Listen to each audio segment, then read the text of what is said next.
我们再来看到的是在昨天发生一个憾事，就是在空军空指部这边清泉岗打靶的时候，有一名26岁的上兵说下颚中弹亡。那你会问，怎么会在打靶训练的时候死亡？甚至有粉专就直接问，有多少年没有发生过这样子的憾事了？一定。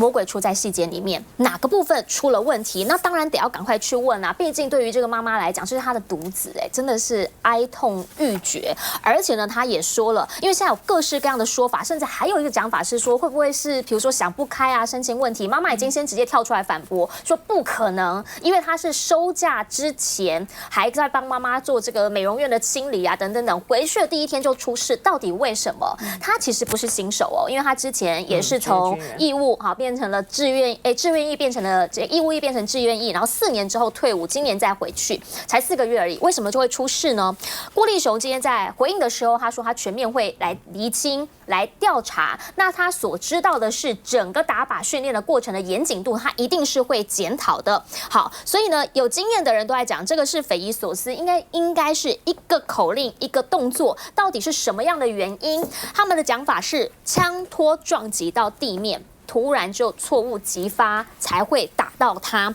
可是枪支为什么会掉在地上？而且呢，包括这一位厉将军，他就特别的讲了，他说呢，基本上一个口令一个动作，如果说啦，枪支掉到地面就会误击，就会打死自己人的话，那真正的战场上面，那我们要怎么样来讲？那个状况更多更复杂，我们要怎么样来好好的训练我们的兵力？然后就要请教乔欣了，你今天到底怎么问的？郭立雄说 SOP 答不出来，我知道在网络上面有很多当过兵的人都讲说这应该是最基本。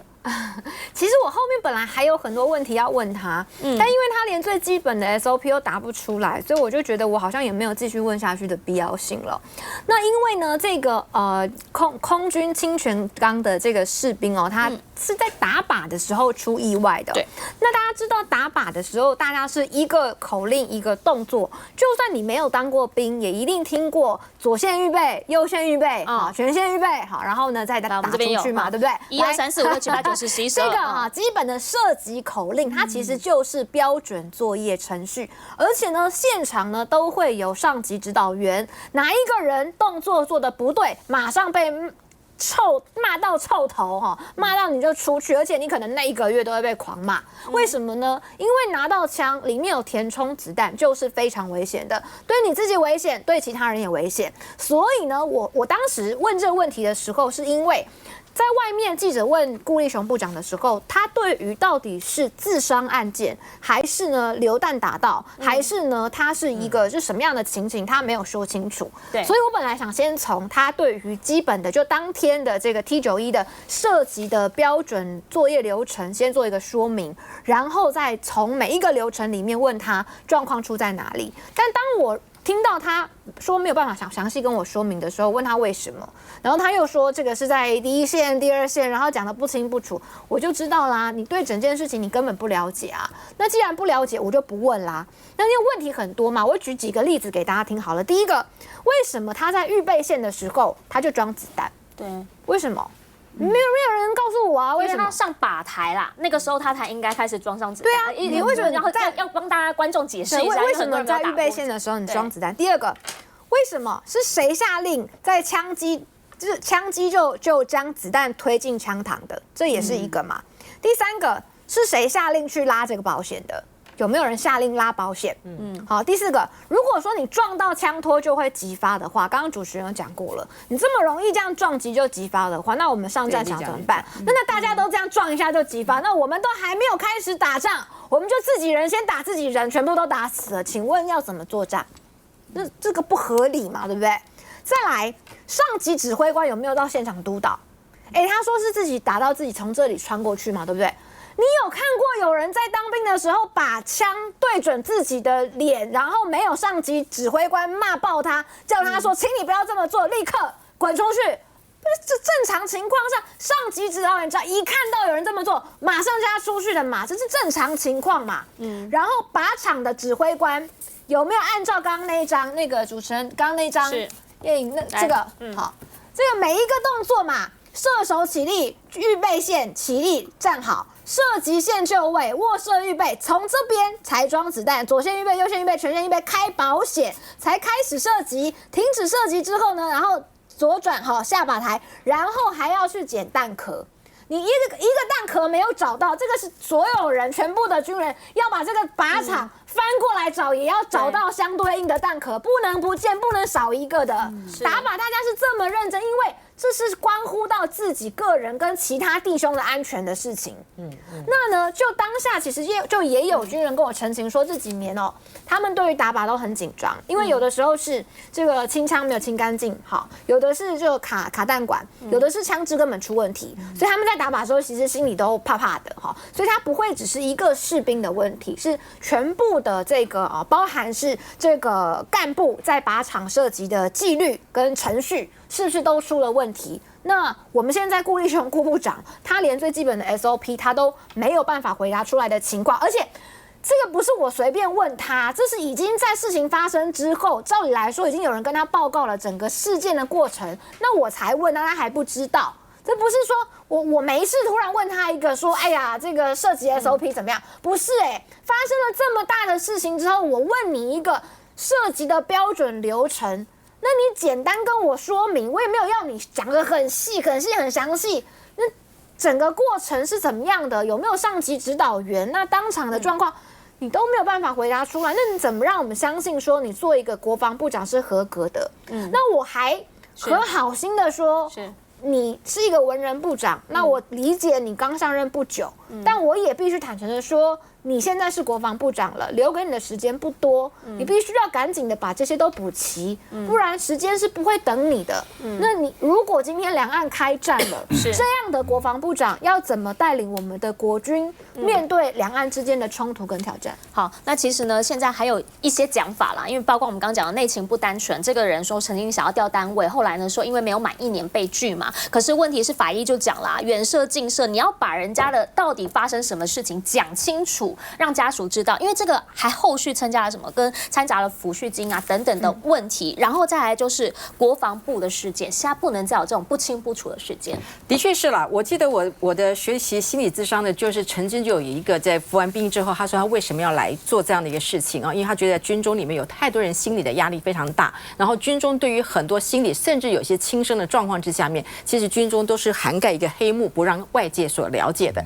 后来他当上了心理咨商非常优秀之后，他才发现。他也没有办法到军中去当，为什么？因为你上级对下级，我们军中的伦理，你是阿兵哥告诉你，你要跟上级回报呢，还是不要回报？所以他们有他们一套的很强烈的一个系统哦。刚刚巧芯已经讲得非常的清楚了哦，但是我必须要说，真的，就如我们花了非常多钱在做所谓的这个军事的采购等等之类，但对于阿兵哥很多心理的健康，还有包括很多我们的人员的维护等等，刚刚他已经点出一个非常大的点，有很多人说，所以目前来说的话，我们不仅是兵员是缺的，然后呢，还有我们的干部也是缺的。很多状况之下，你就是没有训练干部在现场。当你训练干部不在现场的时候，他的口令没有办法一致，所以他让整个的 SOP 整个流程就会让很多好几年前的前上将、前中将，你们就觉得匪夷所思，因为这跟他们当初所训练的东西是完全不一样的。所以说这个部分的军纪的问题、靶场的纪律的问题，我觉得这是要彻底来检讨。然后最重要的就是，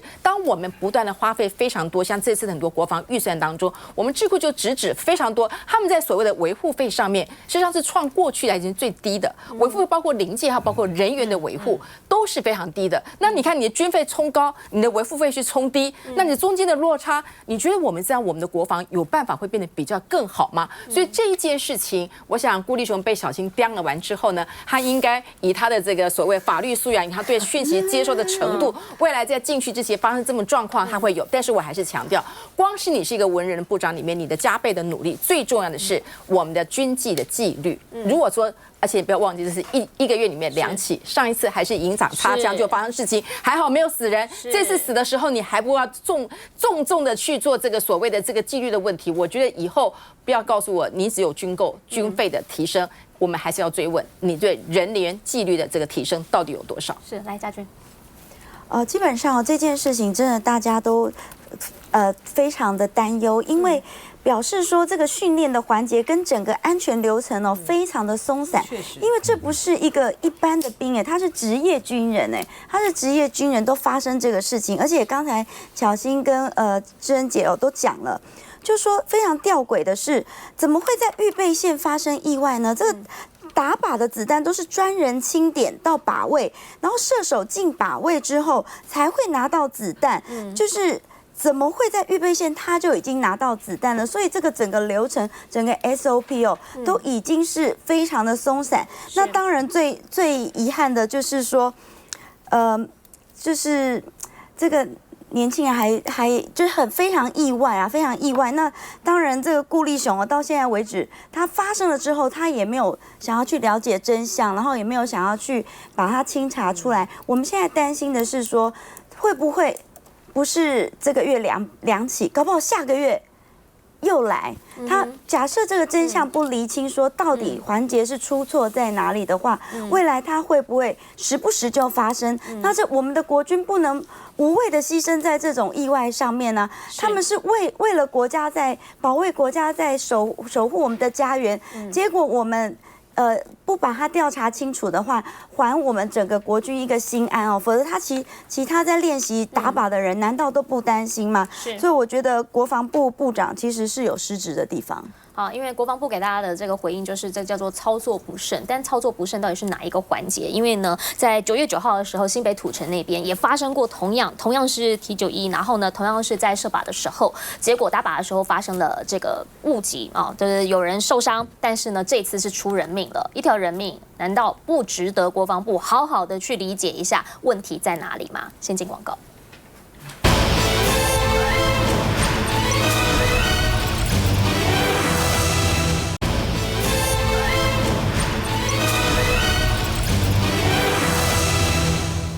好，再要来看到的是呢，有关于金华城案的一个最新的发展了。最主要的原因就是因为昨天这几个人来到了法院这边，大家吓一跳一次传这么多人。你看，所有的媒体标题都是11政商大咖，包括什么？它还分2组，微金组还有媒体集团组。好，微金组呢这是之前啦那不过呢，媒体集团组昨天大家看到的是什么？就是以王令营为首的这一些跟东森有关的人，然后说呢，因为他们也疑似曾经征了政治献金210万给黄珊珊或者是台湾民众党。所以呢，为什么找这些人来？他们说都是证人，强调都是证人。好，不过呢，要来比对就是两边的金流模式有没有什么样的不一样？而且这里面呢，还出现了这一位大咖级的人物，听讲在嘉义波朗博斜塞叫陈英柱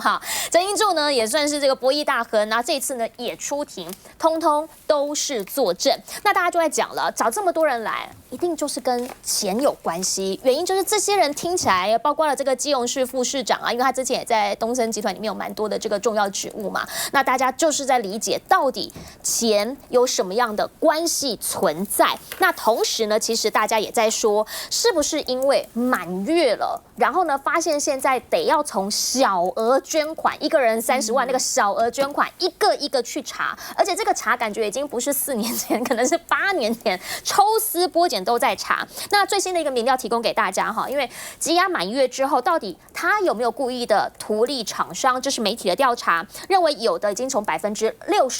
降到56.9%，等于是下降了5.1个百分点。那没有表态的呢，则是上升5个百分点。所以换句话说，有没有故意图利厂商这件事是图利，已经认为他有的开始下降，然后有没有贪污跟钱有关的这件事情，认为有的56.3%，以前那1个月后现在已经变成53.7%，下降了2.5个百分点。想要请教一下乃金姐，这个案情持续在发展，但是大家越看有一点越看不懂。像现在因为各方的说法很多最新传出来的消息是说这位陈银柱我们都知道他是博弈大亨嘛，说他嘉义文人，对，说他呢有给那个橘子就现在橘子又变成角色好像很重要，是柯文哲的贴身账房说有给他300万做在装潢台波大楼的装潢，然后呢找到找到陈英柱呢，是为了要解密那个 USB。那之前的时候不是讲这个 USB 里面先是有一个很玄奇的1500啊那个数字，后来又说里面有什么金钥哈，又有冷钱包啊，那是怎样？就说陈英柱是这方面的专家吗？他们都靠这个冷钱包来去弄这个金钱吗？哈，假设这个陈英柱呢，真的是有给这个300万啊，让这个民众党装潢的话，不可以吗？就不能吗？我不能够作为一个，我不能作为他要看他用什么名目啦。否则的话，政党还有这个政治人物，他在非竞选期间的时候，他是不能够收这个政治现金的嘛。那这样子会不会就变成是案外案？这个跟金华城就未必有关联。那如果说是陈英柱的角色跟这个沈庆金他们在澳门赌场，然后还有些什么牵涉到不知道是什么洗钱啦，或是什么钱的流向，你总要把它跟金华城还有跟柯文哲之间的金流的对价关系理清楚才，时间点啊，对，啊要理清楚才行嘛。我一直都觉得就是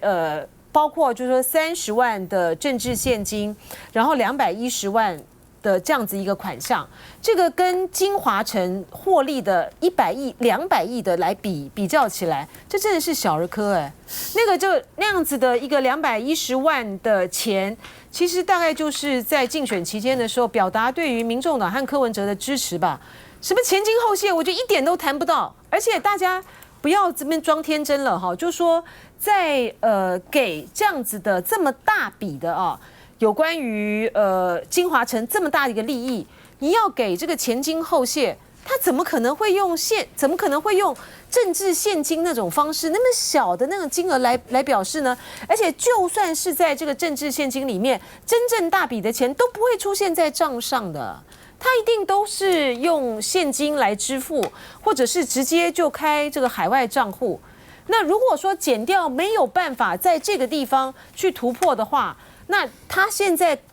办的金华城的这整个的案子，他就会缺少很大的说服力。你顶多就是只能够用图利来起诉这个柯文哲嘛哈。而且检方的办案手法也还我觉得这也是第一次见到哈。过去在查其他政治人物的时候，好像没有出现这样，还要找个对照组哈，怎么把那个王令麟张高翔总裁他们都请去。那你比对出来这个东西是要发生什么样的异样吗？你说今天呢，在王令麟的这个员工里面呢，发现说有很多人也是用这种小额捐款的方式来捐给这个民众党在竞选期间，我看不止东森集团吧，很多的企业可能都会用这样的方式。那这又代表什么呢？这个跟这个金华城案又有什么关联呢？我觉得现在大家在众所期待，就是看检方的起诉书到底是会怎么写了。超级期待起诉书，因为现在媒体报道每天都会有新料爆出来，然后在最新，因为李文忠跟朱雅虎他们两个人都希望能够去申请抗告羁押嘛，那所以呢，后续最快今天案子已经这个卷宗送过去高院了，最快今天会有结果，但是呢，还帮他们分了有认罪组还有不认罪组，就是媒体的写法非常多，但是对于民众党的说法都是说这是科幻小说，是不是？这个真的是一个连续剧啊，在全民面前演了一出这么长的连续剧。那连续剧要演得好看啊，这个一定要剧本要写得精彩嘛哈。所以开始你看，慢慢你要有一种科幻的剧情。你们最近有什么头发都可以变成一个就是说柯文哲的头发。这个入狱以后变黑了，在看守所里哇，那就引起很多科学家的研究，头发怎么会变得黑？然后就可以开始追踪，哇，原来还有一种说他以前本来是黑的，故意把它染白这样子，塑造沧桑的形象这样子，哇，所以他是那个魔鬼级的那种，连白头发这种戏都会演。太离谱吧！就是说，连这种戏，然后呢也可以演一阵子。然后最近还有新3片，因为剧情演久了哈，再加上有点这种的比较那个，你看就是会在那个传讯，你有看过这一种，只要跟柯文哲沾到边的人。一开始每一个，包括前面有什么随父，这是最终的破口出现了，也被传讯，然后现在变成橘子，那橘子在我们里面我从来没有看过他，那有的话就有，但是呢，就是一个年轻的一个小朋友，现在被号称叫地下党主席啊，对啊，哦，那个实在是很大。其实哦，然后我讲的好像还有若有其事啊，包括那个哈。所有那包括买个便当的，我们去买便当的厂商也都会被调查，被称询哦，说你什么时候买的，价钱是多少？所有的包括现在最出来的这个找不到政治现金的这样子，每一次在你有看过这样子的检调单位是检调单位第一那时候法官第一审的时候就是无罪请回，第二审的时候这样子判的时候，他的判决书就已经讲的，他说。这个证据会逐渐形成，就是表示你没有证据就给人家收押了，然后就开始呢编了1个多月了。我在这里也真的讲啊，我一直相信我也是民众党的一个政治人物，我觉得我所看到的柯文哲，不是一个我政治人物我看的很多了，我觉得很相对的柯文哲是一个非常。洁身自爱跟清廉的人，好，那当然就讲说，我来讲这里了。如果真的爱钱，你知道吗？一个不分区立委，我以前的谈的不分区立委原来是有行情的。哦，是啊，8个人，你觉得如果当时很多人要找他来谈，那个已经就是一个好几亿的，我们完全没有1毛钱，甚至我们连我从头到尾没有1毛钱，8个。如果柯文哲爱钱，那从这里还有去凑那一些什么多少钱，30万的多少钱的，所以这一些呢，就是说，那包括柯文哲现在你看他都不吭声，你最近很久没有听到他的声音了，他任由石头一直丢，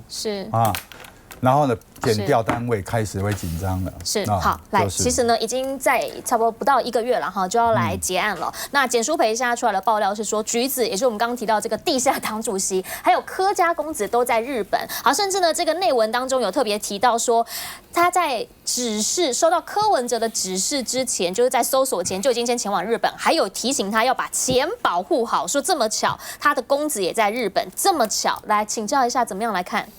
我先讲一下，其实我完全同意哈，就是说这个检调的调查过程千万不能变成这个肥皂剧哦，或者是科幻小说，所以我们就事论事就好。那就事论事而言呢，因为朱雅虎现在已经部分坦诚了嘛，那坦诚的部分似乎是有关这个210万分为7个这个所谓的人头，分别每一个人不约而同在同一天捐给民众党210万的政治现金哦，这个都是在监察院的网站中看得到，所以是就事论事哈。